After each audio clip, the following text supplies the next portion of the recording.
नमस्कार दोस्तों, माता की चौकी यूट्यूब चैनल में आप सभी का हार्दिक स्वागत है। तो कैसे हो आप सब? आशा करती हूँ आप सब बहुत अच्छे होंगे और अपने अपने घरों में कुशल मंगल होंगे। तो दोस्तों, आज हम बात करने वाले हैं कि देवी शक्ति हमारी मदद कैसे करती है और कौन से वो संकेत होते हैं जिनसे हम पहचान सकते हैं कि देवी शक्ति हमारी मदद कर रही है, हमारे घर परिवार की रक्षा कर रही है। तो चलिए बात करते हैं। तो दुनिया में दोस्तों बहुत से लोग ऐसे हैं जिन्हें उनके जीवन में देवी सहायता मिलती है, किसी को ज़्यादा तो किसी को कम। तो कुछ तो ऐसे होते हैं जिनके माध्यम से ऊपरी या देवी शक्तियाँ अच्छा काम करवाती हैं। तो सवाल ये उठता है कि आम व्यक्ति कैसे पहचाने कि उसकी दिव्य शक्ति मदद कर रही है या उसकी पूजा पाठ प्रार्थना का असर हो रहा है। तो चलिए जानते हैं। तो पहला जो संकेत है वो है अच्छा चरित्र। शास्त्र कहता है कि देवी शक्ति सिर्फ उसी की मदद करती हैं जो दूसरों के दुख को समझता है, जो बुराइयों से दूर रहता है, जो नकारात्मक विचारों से दूर रहता है, जो नियमित अपने इष्ट देव की आराधना करता है या फिर जो पुण्य के कामों में लगा हुआ है। अगर आप समझते हैं कि ऐसा ही हूँ तो निश्चित ही देवी शक्तियाँ आपकी मदद करेंगी। आपको बस थोड़ा सा इस बात पर ध्यान देना है कि आप अच्छे मार्ग पर रहें और आपको ऊपरी शक्तियाँ देख रही हैं। दूसरा है ब्रह्म मुहूर्त। विद्यमान लोग कहते हैं कि यदि आपकी आंखें प्रतिदिन ब्रह्म मुहूर्त में यानी कि रात के 3 से 5 बजे के बीच अचानक खुल जाती हैं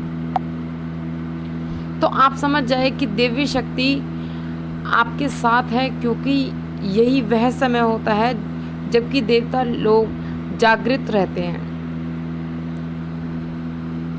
अगर आप अपने बचपन से लेकर जवानी तक इस समय के बीच उठते हैं तो समझ जाए कि दिव्य शक्तियाँ आपके माध्यम से कुछ करवाना चाहती हैं या फिर वे आपको एक अच्छी आत्मा समझकर यह संकेत दे रही हैं कि अब उठ जाओ, यह जीवन सोने के लिए नहीं है। आपको दुनिया में बहुत कुछ करना है।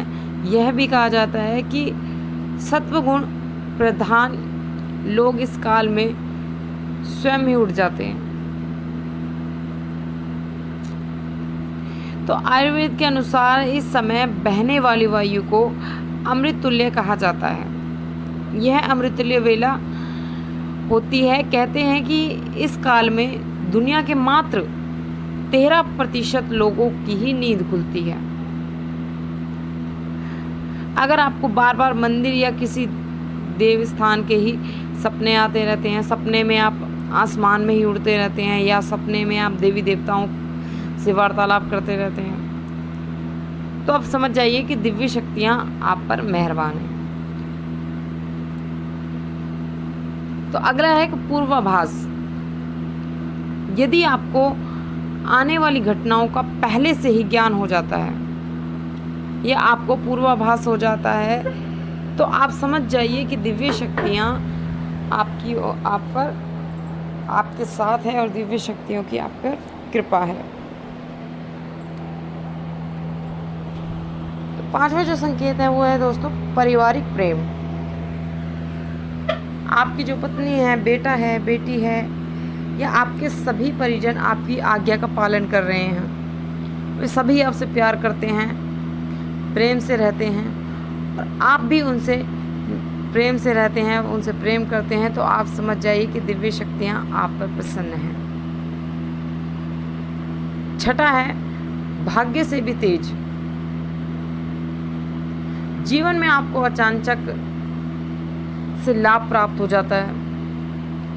आपके किसी भी कार्य में किसी भी प्रकार की आपको बाधा उत्पन्न नहीं होती और सभी कुछ आपको बहुत आसानी से मिल जाता है। तो आप समझ जाइए कि दिव्य शक्तियाँ आपकी मदद कर रही हैं।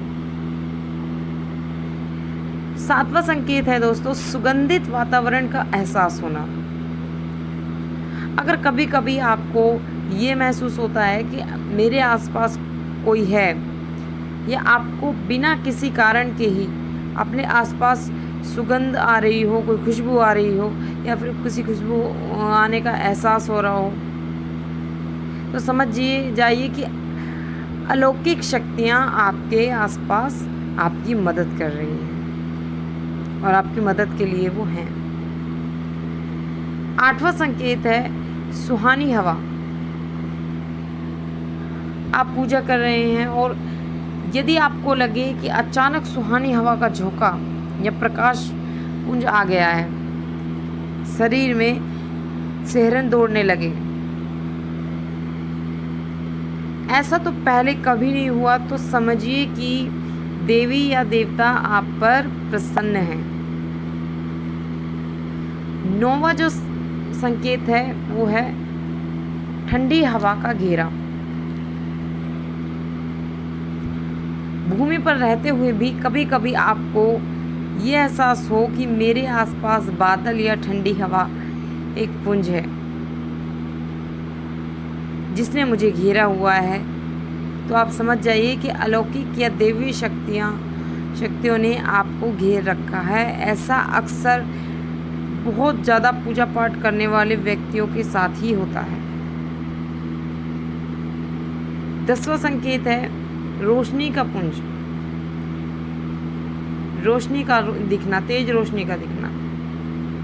अचानक से ही आपको तेज रोशनी दिखाई दे सकती है जिसकी कि आप कल्पना भी नहीं कर सकते। आपको अचानक ही कानों में बिल्कुल मधुर संगीत सुनाई दे और आप एकदम चौंक जाएं कि यहाँ आसपास तो कोई संगीत बज नहीं रहा है, यहाँ आसपास तो कोई गाना नहीं बज रहा है, कोई भजन नहीं बज रहा है, वह कानों में सीटी सी बजने की तरह सुनाई दे, तो आप समझ जाइए कि आप दिव्य शक्तियों के साथ है। दिव्य शक्तियाँ आपके साथ हैं और आप पर प्रसन्न हैं। ऐसा अक्सर उन लोगों के साथ होता है जो निरंतर ही अपने इष्ट देव का मंत्र जाप करते हैं। 11वां जो संकेत है वो है कि किसी की आवाज़ सुनाई देना। आप रात में गहरी नींद में सो रहे हैं और आपको लगता है कि किसी ने मुझे आवाज़ दी है, और आप अचानक ही उठ जाते हैं, लेकिन फिर आपको आभास होता है, फिर आपको लगता है कि यहाँ तो कोई नहीं है, लेकिन आवाज़ तो बिल्कुल साफ आई थी। तो ऐसा आपके साथ कई बार हो जाता है, तो आप समझ जाइए कि आप पर किसी अलौकिक शक्ति की मेहरबानी है। ऐसे में आप हनुमान जी का ध्यान ज़रूर करें